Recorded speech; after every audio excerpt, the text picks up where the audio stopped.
Today on Lazer Update, we meet OCC professor Jim Lurch as he talks about his passion for teaching. Next, we go to Gordon Hall where we meet Andrew McRussell at Unity Day. That and more coming up next.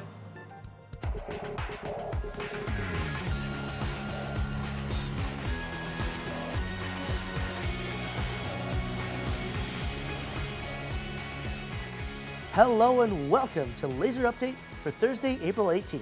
I'm Rob Finger. And I'm Mohammed Abdul Qadir. With this week almost over, that means there are only 3 more weeks of classes to go. And sadly, that also means we're nearing the end of our weekly Lazer Updates. So, for the last time this week, let's get to Lazer Update. We begin today with a story about OCC's own Jim Lurch, a man whose passions and commitment led him to a successful career in both TV and radio. It's these passions that drive him to teach and pass on the lessons he's learned to the next generation. With nearly 3 decades in radio and TV, Professor Jim Lurch has always had teaching in his blood and has brought the live on-air experience into the classroom.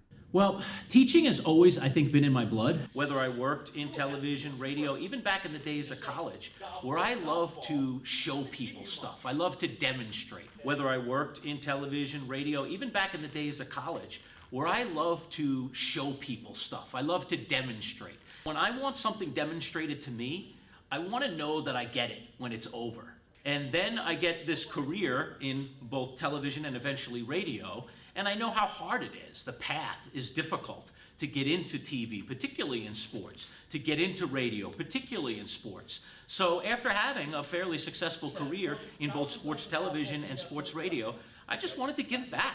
In having a career in both television and radio, you certainly bring skills into the classroom. For radio, it's been a lot more about learning how to pivot and switch. And for television, the skill that I think I bring the most is just that ability to look at video and look at writing and be able to pull those two things together. Life is the school of hard knocks. There are no easy paths, especially to careers that are in demand. So I think if there's a lesson I want my students to know, it's that you're not just going to get there, just by showing up. You're going to get there by working hard. Jim Lurch hopes the lessons he's brought into the classroom help shape and impact his students' lives and careers going forward. Jim Lurch is a true example of how if you find what you love and if you work hard enough to get there, you'll never have to work a day in your life.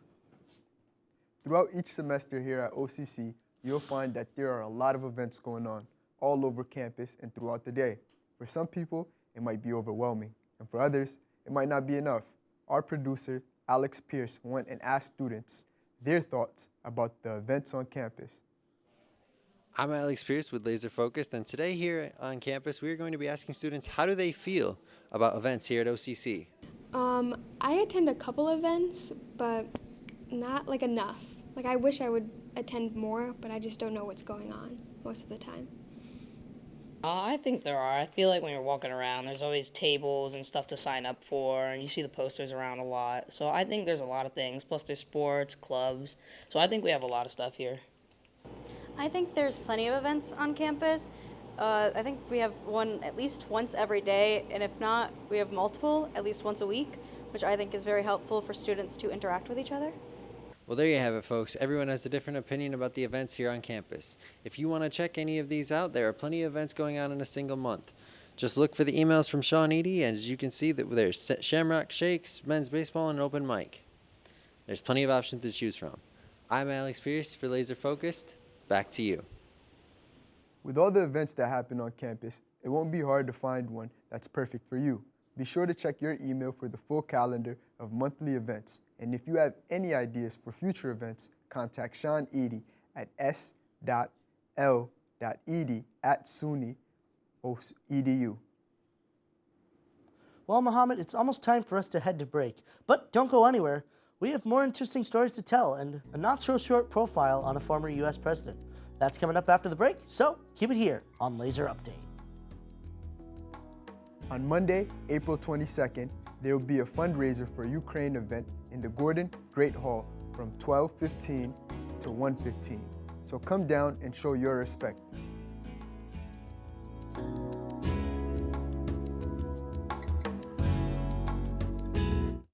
PTK stands for Phi Theta Kappa. It is an honors college-based honor society. Our chapter is one of the most awarded chapters in the whole country, full benefits, we have the transfer scholarships that are available. There's this suite. We have Jackie and Annie who are available to help with transfer, scholarship, and a number of other resources. Being a member of PTK has improved my OCC experience as it's helped me get involved more, and, big thing, it's a huge resume builder. OCC is very affordable, especially for students that maybe aren't necessarily sure what they want to do for the rest of their lives. Take some classes here and there and not break the bank. Specifically in the School of Arts, Communication, Business, and Entrepreneurship, I think the students are really fortunate because the class sizes are small enough that the faculty really get to know the students one-on-one. They get to know their strengths, their areas of improvement, their goals, whether it be transfer, career. When you come here and you're sitting in a classroom, you're not just a number. My name is Jan Doe. This is my second year at OCC, and I major in business administration. What I like most about OCC is the lounge that's open to the students. It's a good way to interact with other people, and overall it's just a good environment to be in. The benefits of attending OCC are the resources they have on campus. For example, the Learning Center, study rooms in the library, and activities that they host on campus. There is kind of a big shift going from high school to OCC, but you have a lot of professors and resources on campus to help deal with that.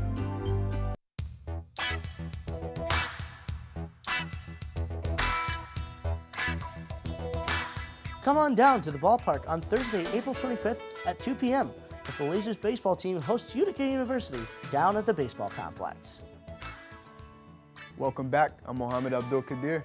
And I'm Rob Finger. Before the break, we met Professor Jim Lurch and we asked students' thoughts about on-campus events. But now, we turn our attention to a booth at the biggest OCC event on campus. Unity Day. You see the posters everywhere.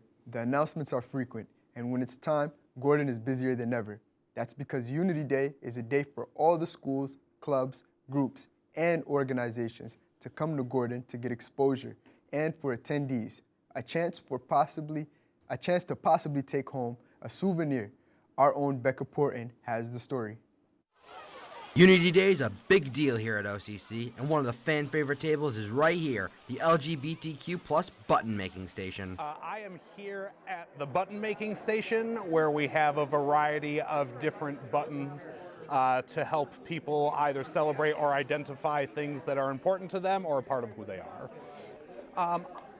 I see this table's role as part of all of the events that we schedule for Unity Day, which is just an opportunity for students to connect to things that are hopefully very meaningful to them, that help them feel as welcomed and recognized members of the OCC community. We as an institution take inclusion and acceptance very, very seriously. I've been a member of the OCC Diversity Council for about 3 years now, I believe. And have been a part of the campus community for almost 20. And I really love the ability to work for an organization that treats acceptance and inclusion so very seriously. It's a beloved table for a reason. Look for it next Unity Day. For Lazer Update, I'm Rebecca Porton. Thank you, Becca. And that's just one of the many booths at Unity Day. If you're interested in joining the fun and possibly getting a souvenir, pay attention for the Unity Day signs around campus and watch for an email from Sean Eady. Sticking with events here on campus, we'll now take a look at an event in Coulter Library that doesn't get enough attention. I talk, of course, about the Ask a Veteran a Question event, and our own Alex Pierce has more. Over in Coulter Library, there is an event that is not very well known. The Ask a Vet a Question event is not just informative, but it is also inspiring. I was a corporal in the Marine Corps, and I was artillery, so I got paid to make things go boom. I served 4 years and did 2 combat deployments to Afghanistan. So Ask a Veteran a Question is really an event so that way anyone who has no affiliation with military, whether it be friends, family, whatever, if they have any questions about a certain subject or like about the military, we're just there if people have a question. So with us having a table outside of the office in the hallway, we're on the side, we're not reaching out, handing, asking them to interact. We are there, if they want to come to us and ask us a question there, I feel like it makes it just a little bit easier. Well, the Ask a Vet a Question event might be over, If you've ever been curious or had questions about military service, come visit the Veteran Affairs Office in Coulter Library for more. What a great idea to have this event in Coulter Library, out there for anyone who might have any questions for those who have served our country. Well, we're getting closer to the end of the show, and wow, there's a lot of events on campus, and there are even more throughout the year. When we come back from break, we will get a look at the youngest man elected president, so stay tuned. But first, on April 23rd, the Justice League faces an invasion from other dimensional aliens and must work with alternate versions of themselves to save the multiverse. Starring Jensen Ackles as Batman and Darren Criss as Superman, be on the lookout for Justice League Crisis on Infinite Earths Part 2.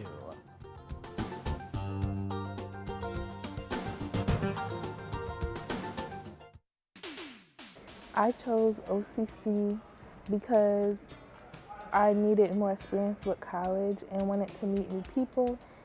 OCC means making connections, meeting new people, a community. Students can find clubs, sport events, tutoring. Come to OCC. My name is Kelly Unz. I am the Assistant Director within the School of Arts, Communication, Business, and Entrepreneurship here at Onondaga Community College. It's my job as their advisor and student navigator to help get them the steps that they need to take in order to achieve those goals. I think the bigger question is why not come to OCC? It's, again, right in the middle of Onondaga County. You can get a bunch of college experience and just life experience living in Syracuse. That everyone's really like-minded, everyone enjoys working with each other. We all basically combined our minds and help each other in fixing the issues with these cars and figuring out the labs. And you go in the lab, you fix cars, you figure out electronic circuits, you figure out brake issues or suspension issues, fixing cars, learning how to diagnose issues, learning how things work, like how brakes work and how engines work and how suspension works. You learn every single field, electronics, you learn all the fields that have to do with mechanics. What will your OCC story be?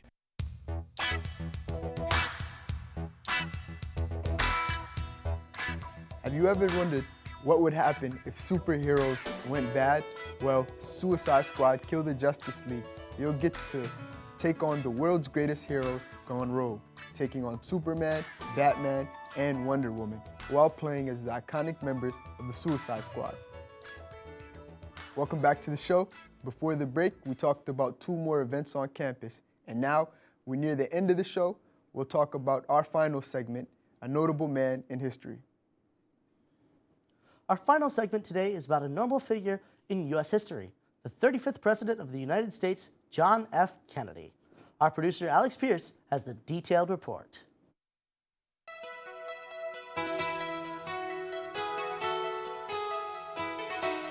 Most people know John F. Kennedy as the 35th President of the United States.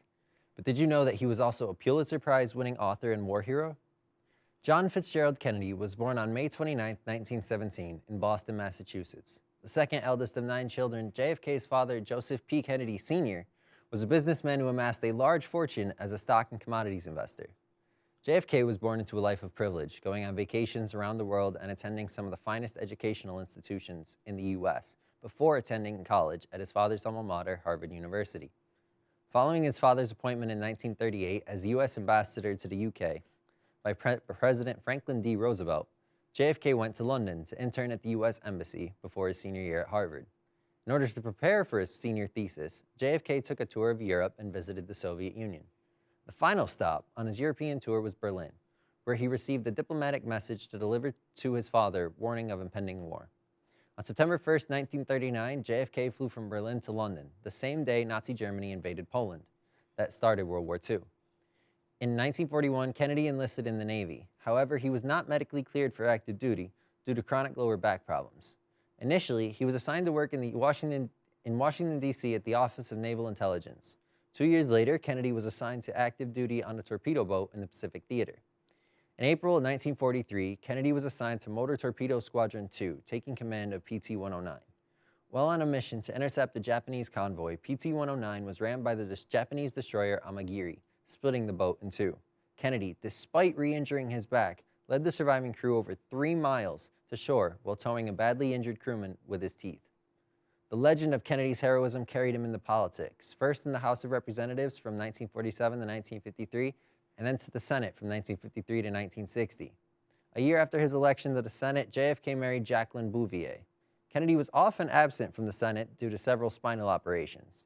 These plagued him for the rest of his life. In 1956, Kennedy, with the help of his ghostwriter and political speechwriter Ted Sorensen, wrote the Pulitzer Prize-winning short biography, Profiles in Courage. In 1960, Kennedy turned his focus on the presidency and ran against then Vice President Richard Nixon. The 1960 campaign featured the first ever televised presidential debate. JFK won the election by a significant majority of 303 to 219 electoral votes, but the popular vote was one of the closest in history with a margin of just 112,000 votes. At 43 years old, John F. Kennedy was the youngest person ever elected president. He began his administration by issuing a challenge to the American people. So, my fellow Americans, ask not what your country can do for you, ask what you can do for your country. To give his challenge legitimate government backing, Kennedy issued an executive order establishing the Peace Corps, an organization where Americans would volunteer to help developing countries in education, farming, and healthcare. Kennedy's biggest political mistake came early in his administration, with the Bay of Pigs invasion. The invasion, which took place in April of 1961, saw 1,500 Cuban exiles backed by the CIA invade Cuba in an attempt to overthrow Fidel Castro. The invasion failed miserably, resulting in the exiles who survived being taken prisoner. Kennedy would rebound from the Bay of Pigs disaster with a variety of successful foreign and domestic policy achievements. But in September of 1962, JFK gave a speech at Rice University in which he announced a commitment to landing a man on the moon by the end of the 1960s. While he wouldn't get to see his biggest domestic goal accomplished, he would have a much greater achievement in his handling of the Cuban Missile Crisis. On October 14, 1962, U.S. spy planes located the placement of Soviet ballistic missiles on the island of Cuba, approximately 90 miles off the coast of Florida. After 8 days of careful and quiet deliberation with his cabinet staff and military advisors, JFK ordered the U.S. Navy to blockade the island. On October 28th, Soviet Premier Nikita Khrushchev agreed to dismantle and remove the missiles in Cuba, putting an end to the 13-day crisis. With all the pressures and responsibilities that the leader of the free world has, JFK always made time for his family. Whenever JFK returned to the White House from any trip, the most excited to see him were his children, John Jr. and Caroline. But he was just as excited to see them. The president and his wife, Jackie, would take the kids and spend some weekends sailing on the presidential yacht, the Honey Fitz, named after his maternal grandfather. Kennedy was the most relaxed and at peace when he was around his family. In June of 1963, JFK introduced the monumental Civil Rights Act of 1964, which granted all citizens equal protection under the 14th Amendment and protected voting rights for all citizens. Kennedy would never get to see the passage of the Civil Rights Act. On November 22, 1963, the president's motorcade was traveling through downtown Dallas when shortly after 12:30 p.m., 3 shots rang out, the first striking and wounding the president, the second hitting Texas Governor John Connally in the back, and the third shot killing the president. At 1 p.m., doctors at Parkland Memorial Hospital announced that the president had died. Just 3 days after his assassination, Kennedy's funeral was held in D.C. Following behind the president's casket in the funeral procession was a riderless horse with boots reversed in the stirrups, symbolizing a fallen leader looking back at his people.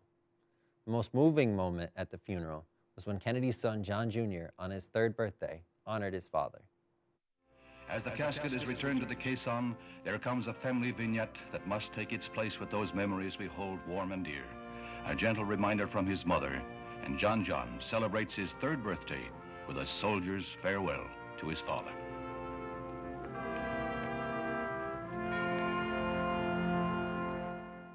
After the funeral, Jackie Kennedy was asked in an interview to describe the Kennedy years in the White House. She answered with what is now the iconic description of the Kennedy administration. Camelot.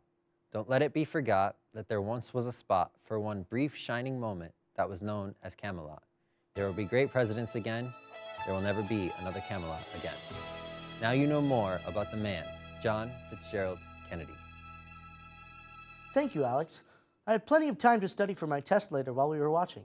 I didn't know that JFK had such an interesting life. As you can plainly see, John F. Kennedy's legacy continues to inspire many people to this day. Well, there you have it. We reached the end of our show today. If you want to watch any of our previous or future shows, remember, go on Onondaga Campus Connection YouTube page or scan the QR code for Lazer Update. I'm Mohammed Abdul Qadir. And I'm Rob Finger. From all of us here in the studio and from the crew behind the scenes, thank you for joining us and have a marvelous day.